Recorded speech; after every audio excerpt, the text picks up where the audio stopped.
Hi everyone, today's video is the podcast of IAS 36 Impairment of Assets.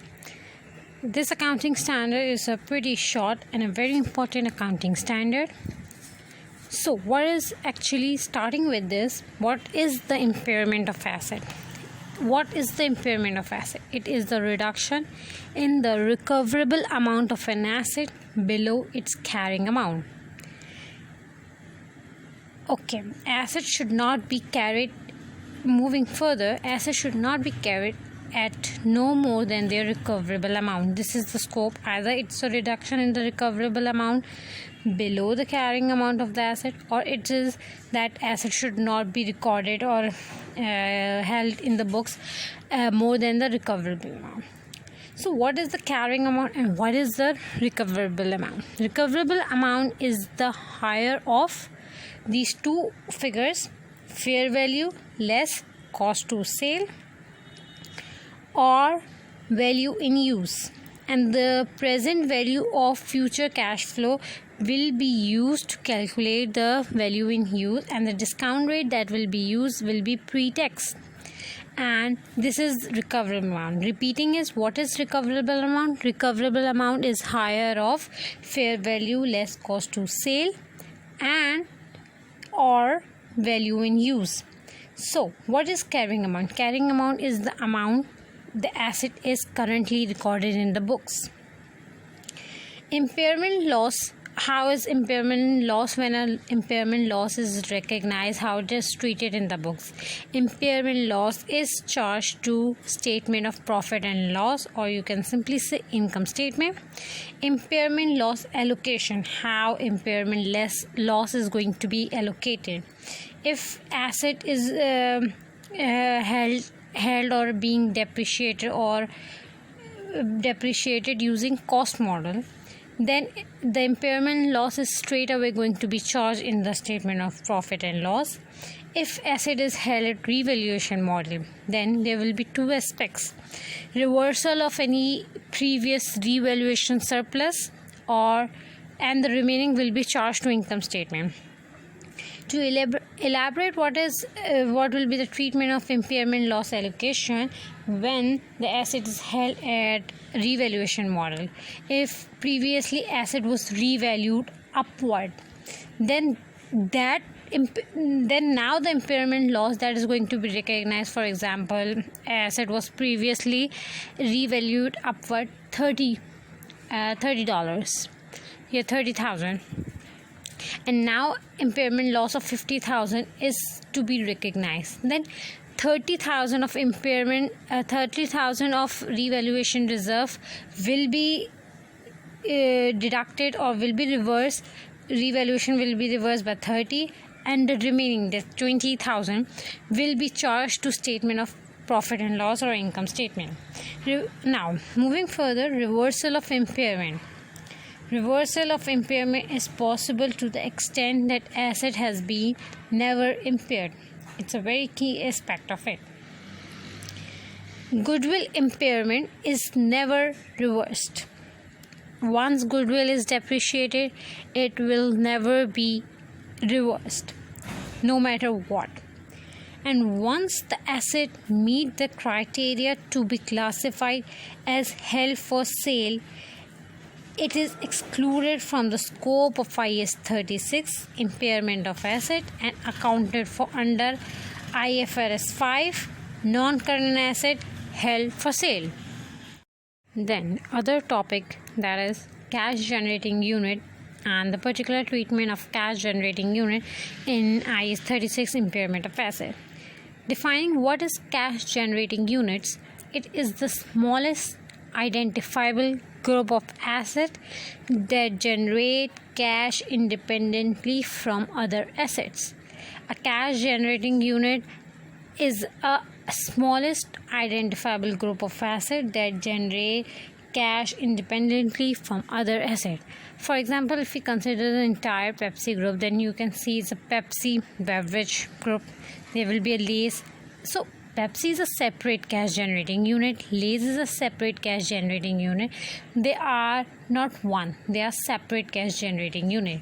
So any impact on the goodwill of Pepsi, how it's going to be treated or how it's going to record the impairment loss. Allocating the goodwill to cash generating unit and impairment.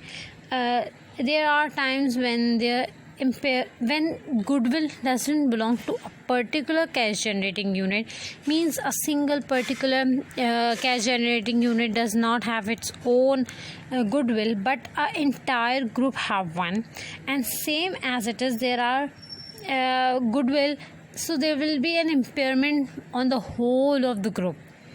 If there's any bad reputation or bad is a media coverage against you, so it will be against the whole group. So, and there are some to discuss further, I need to discuss one part also: corporate assets. Corporate assets are assets that are shared by every cash generating unit. For example, you can say Pepsi and Lay's have one head office, so all the Pepsi and Lay's have one finance department or one head office. So all the expenses of finance department, or what you say head office, will be shared, will be given to all the expenses will be given to the Pepsi and Lay's separately, respectively, with their assets or any other proportion they wish to. So how the assets are going to be divided? So goodwill, when it's not belong to the individual cash generating unit, instead it belongs to the entire group. And same as it is corporate assets that belong to the entire group, not to a single company, single unit or single cash generating unit. So allocation is of goodwill, corporate asset, and any of sort of impairment loss that is to be recognized is done on pro rata basis. You will be familiar with what is pro rata basis. So remember, I'm repeating again: goodwill of the group, entire group, impairment loss, and the corporate assets, the allocation will be on pro rata basis. So corporate assets. What are corporate assets? To elaborate further, what are corporate assets?